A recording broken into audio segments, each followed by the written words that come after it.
Now, K-pop fans are grieving the loss of one of the biggest stars, Sully. She was found dead in her home in Seoul. She was just 25. And so in the past, when there have been some negative, stories coming out, especially about the K-pop industry, I know it's a big trend right now.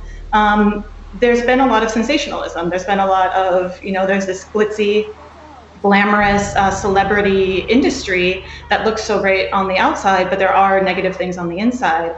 And so there have been a lot of news stories that basically say that there's this dark side to the K-pop industry, and it sounds so sensational, But the fact remains that this is a problem. Mental health issues are a problem that are faced all over the world, including by celebrities in the US and the UK and around the world.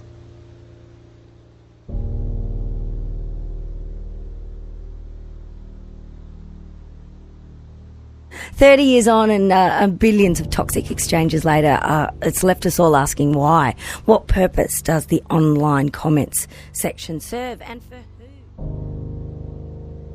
Singer-actress Sully was found dead at a residence in south of Seoul on Monday.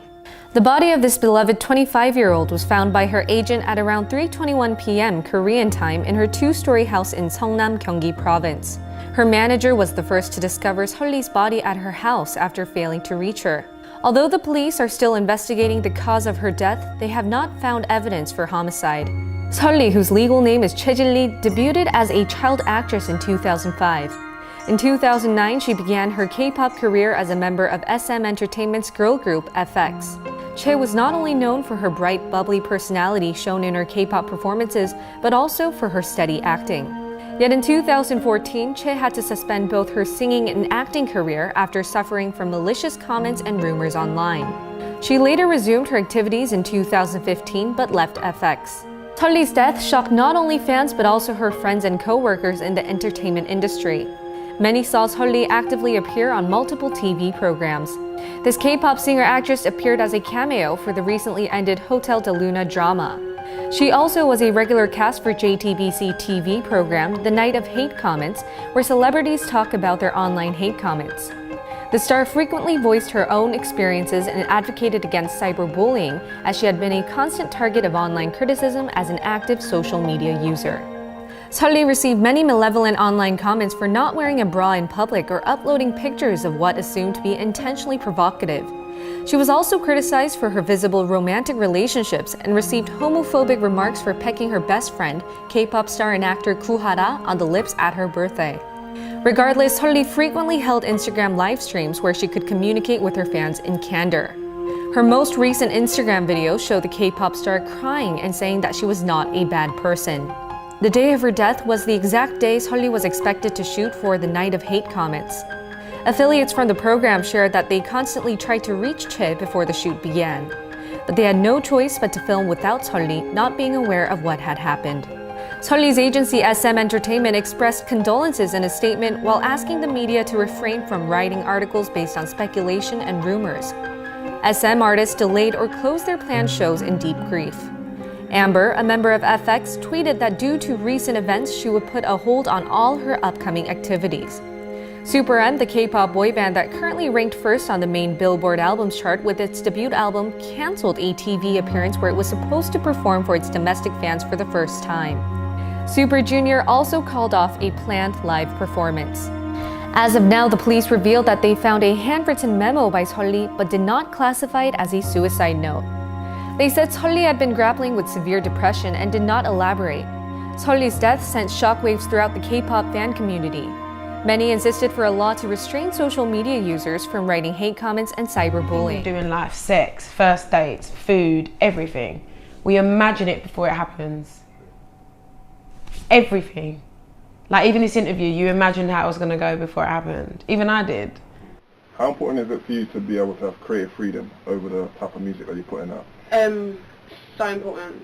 People always say to me, why is it taking you so long? And I'm like, what do you think? Like, signing to a record label is the most amazing thing.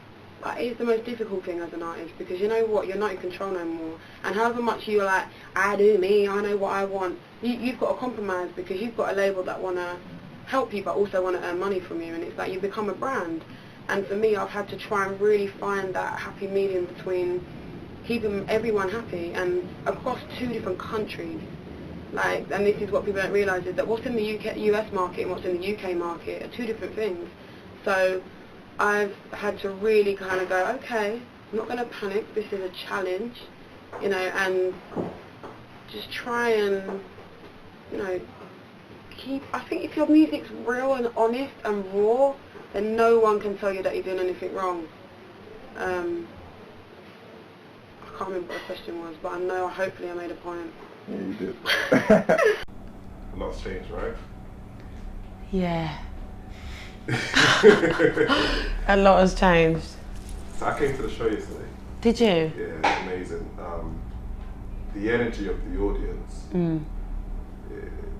they're die hard. Yeah. They're totally there. Yeah. Do you ever feel at times that, not that when you're away, but whether you can keep your audience as they travel from album to album to album? Because they seem like they're still there from day one. What's crazy is the first night that I did in Birmingham last week was that I saw so many of the fans that I haven't seen for years that looked older. And it really hit me where I was like, wow, like, people really stick by you, whatever age they are. They just, like, they're growing with me. So the fans that would have bought my album, in 2011 are going to be 6 years older now. So it's a big jump from, like, you know, like from 20 to 26. Think of how different you would be. So it's definitely interesting to see the change in the people. But yeah, the pressure is there for sure to, like, be able to deliver for the age difference. But it's definitely a lot older now, which I find a lot easier to handle because I can swear. K-pop fans are in great shock and mourning after the death of K-pop star and actress Seolli. Our Kim Bo-kyung tells us more. South Korean K-pop star and actress Seolli was found dead on Monday at her Seongnam residence. According to the police on Monday, Seolli's manager found her dead in her home at around 3 p.m. after being unable to reach her since their last call the day before. Currently, police are investigating the case as a suspected suicide, but are still exploring other possibilities. At the site, a handwritten memo showing Seolli's feelings has been found. The police are saying it is not a will and that they cannot reveal what it says. Her agency, SM Entertainment, said the funeral won't be open to the public. Fans are shocked by the latest death of a K-pop star. It comes less than 2 years after the death of Kim Jong-hyun, a member of boy band SHINee, who are also managed by SM Entertainment. Seolli was a former member of South Korean girl group FX, who debuted in 2009. She formally left the group in 2015 to focus on acting and her solo career. She released her latest solo album in June this year and also was a host of a Korean television show translated as The Night of Hate Comments. Seolli was quite a controversial figure, and although the definite reason for her death is yet to come out, a lot of fans are suggesting that she took her own life because she had to suffer so much from hateful online comments. As lots of Korean stars have committed suicide after suffering from malicious online comments, fans are saying it is time to make a law to stop people from posting comments that hurt others. Kim Bo-kyung, Arirang News. I've been performing as an artist within the underground music scene for close to a decade. While through music I've experienced some of my most fond memories and built bonds with other artists I now regard as close friends, it took me too long to acknowledge some of the negative effects working in the industry has had on my mental state. Lack of sleep, the pressure of making something as good as my last release, binge drinking, social media and drugs are just a few that impacted how I saw myself and others. It took a heart-to-heart conversation with a close friend for me to realise that I wasn't the only one that felt the way I did. It is amazing that more and more people are opening up about mental health. However, there's no safeguarding when it comes to the welfare of artists within the industry. I spoke to some friends on the matter to help shine some light on the issue and learn some ways to overcome issues like anxiety and depression when being an artist within the industry.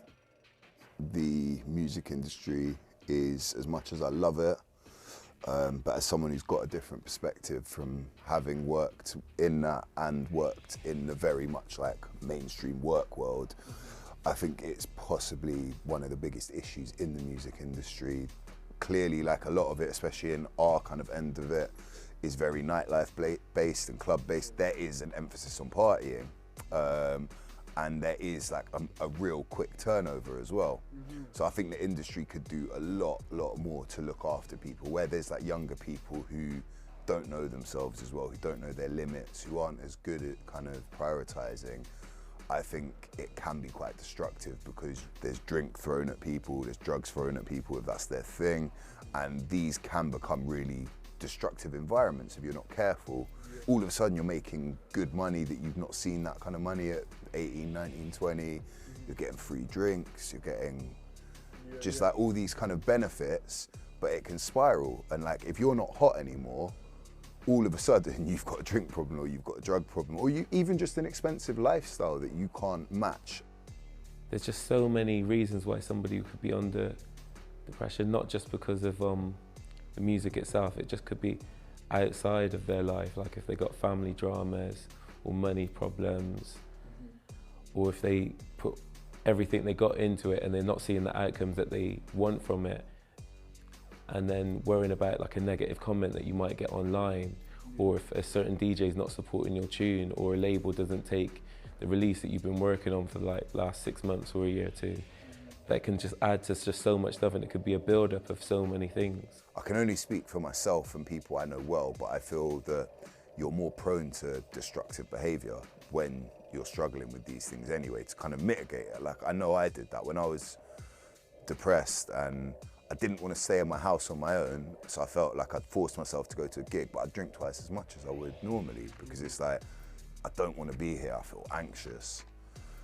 So how am I going to deal with it? Get really drunk. Then the next day you feel even worse. It's a struggle to get out of bed. It's like everything's times by 2 and it just can become a very damaging spiral. 2019 has seen the loss of a myriad of hugely talented actors with a range of different backgrounds, from movies to television to the Broadway stage.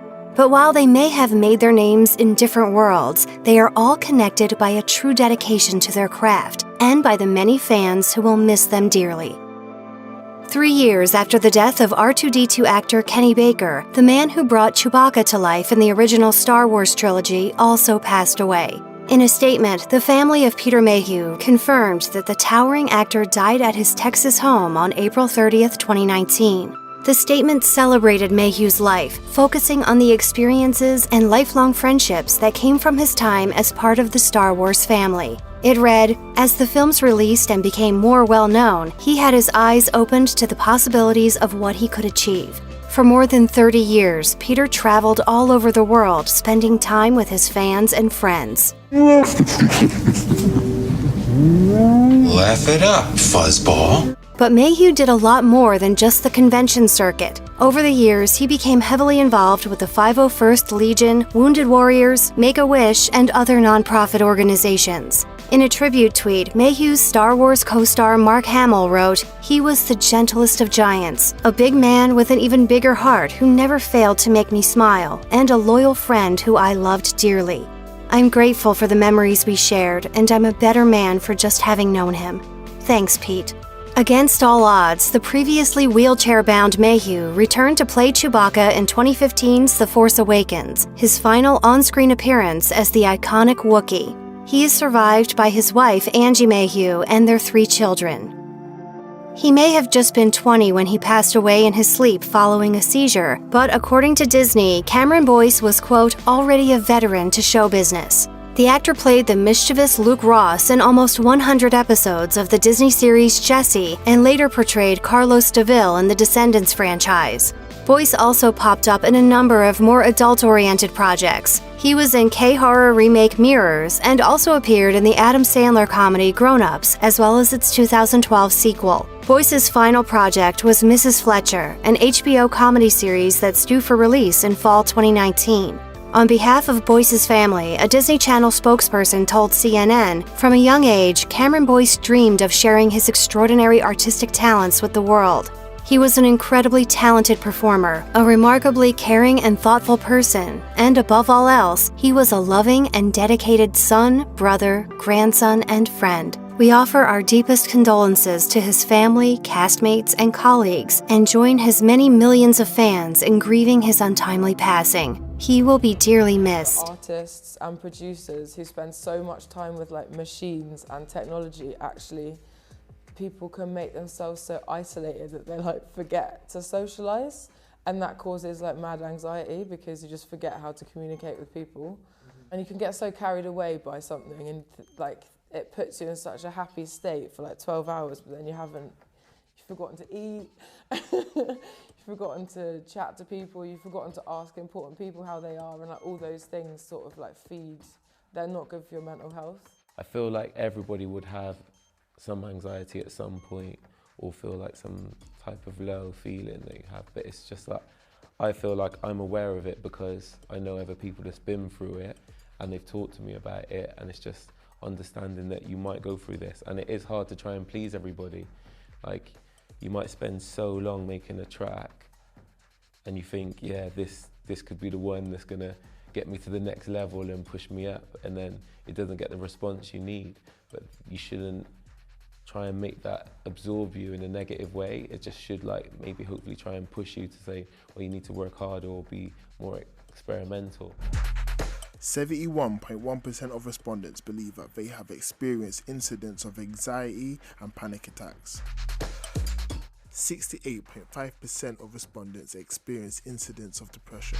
51.7% found it difficult to get help. Musicians often work several different jobs as a part of their portfolio career, and that can result to them being afraid to take a break and a culture of applying themselves 24/7. The working environment is often antisocial and unsympathetic. Some musicians experience sexual abuse, harassment, bullying, and coercion. A duty of care beyond direct fiduciary duties is often hard to establish, as the majority of these musicians are self-employed. Family support and the support of close friends and partners is highly valued, but also open to abuse and feelings of guilt. I'm in a group at the moment, a WhatsApp group, and there's over like 35 producers and MCs in this group, and we can talk openly, because I feel like it's a bit worrying that you might say something online and people take things out of content, and then you're in a rant and then some people take things the wrong way. And I said, it's even given this interview, people might be thinking, what's he talking about? He's chatting rubbish, but everyone's got their own opinions on things. And I think that can be quite worrying for some people. So some people are worried about